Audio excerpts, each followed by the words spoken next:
Iran has announced it will no longer abide by its commitments to a crucial nuclear deal after Donald Trump ordered a strike which killed its top military leader. The country says the move is reversible if the US lifts sanctions. Joining me now live to discuss this is Professor at RMIT University, Joe Siracusa. Professor, appreciate your time. Thank you for joining me this morning. My pleasure, Danica.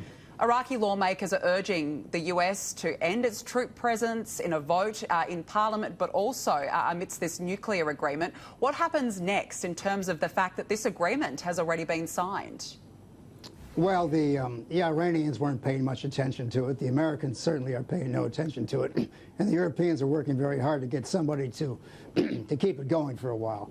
Look, I think the Iranian nuclear deal is the least important item today. I mean, we have a state of war between the United States and Iran, which could use its cyber technology or stop the oil flowing through the Strait of Hormuz, or even attack installations all over. And keep in mind, there are hundreds of Australians still serving in Iraq under a united command.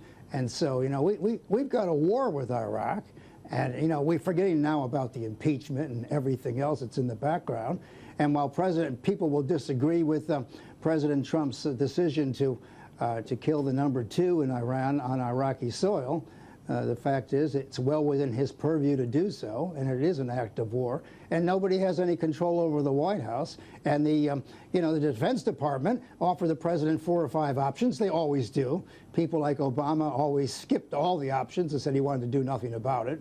And presidents can do that. And the president took the hard option, and that was to take this guy out. So he took out the number 2 in Iran for the cost of a $284,000 Hellfire missile.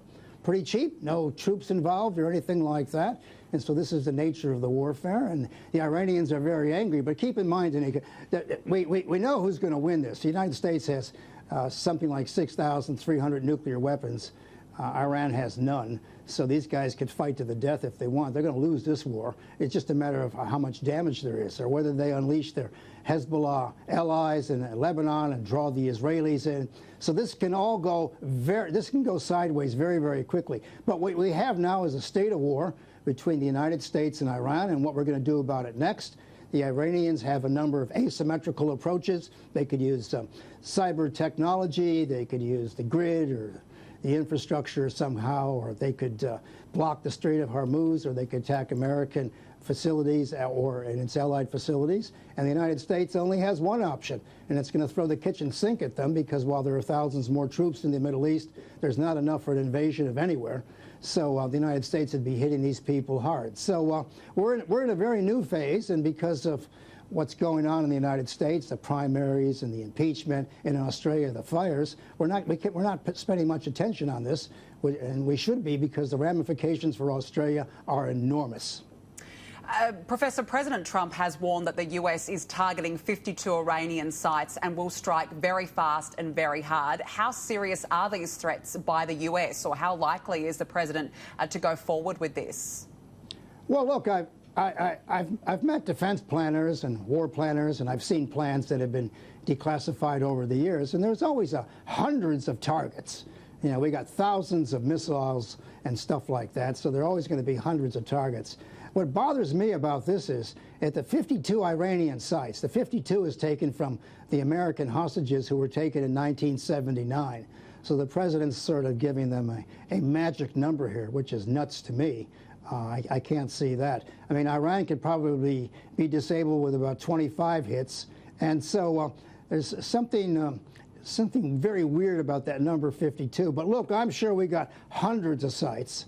And of course, the Iranians will be on guard for this. And the Iranians have been threatening to go to war with the United States for about 30 or 40 years. They just haven't found anybody who was interested in taking them on.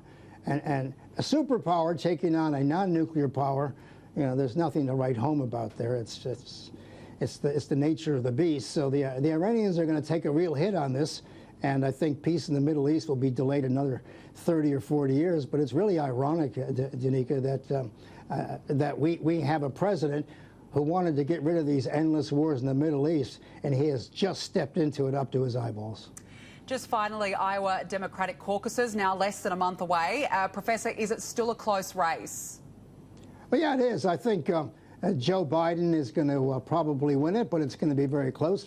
That former mayor of South Bend, Indiana, which is usually known for its Notre Dame football teams, but he may do pretty well too, as a matter of fact. Now that the Iranian thing is front and center in the United States, and American troops are under frontal attack, I think this will change the nature of the debate and make Joe Biden a little more credible, because he has a little more foreign policy experience than Bernie Sanders or Elizabeth Warren. So I think that's going to heat up, and it's very important what happens in the next 60 days. That I think there's the Iowa primary and then the New Hampshire primary, and we go over to California. But I think this coming war with Iran, not to mention the surprises that the North Koreans have for us, they're going to begin that dance of death again about what they're going to do to everybody if they don't get what they want. So, the world is under siege, and at the same time, the President of the United States is under siege by this impeachment proceedings. And so everybody's sort of locked into a very tight place.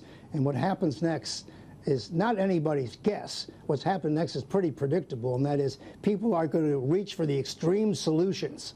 They're not going to be looking for any consultation with Congress about anything. They're just going to show people what they can do. And when you attack a foreign national, that is number 2 in Iran, on Iraqi soil, what you are being is presidential. Not a very good president, but presidential. And so Trump's telling his opponents is, match that. And they can't match that, because only the President of the United States can order such an attack. Well, we're certainly watching that one very closely. Professor Joe Siracusa, I appreciate your time. Thank you for the update this morning. Thank you.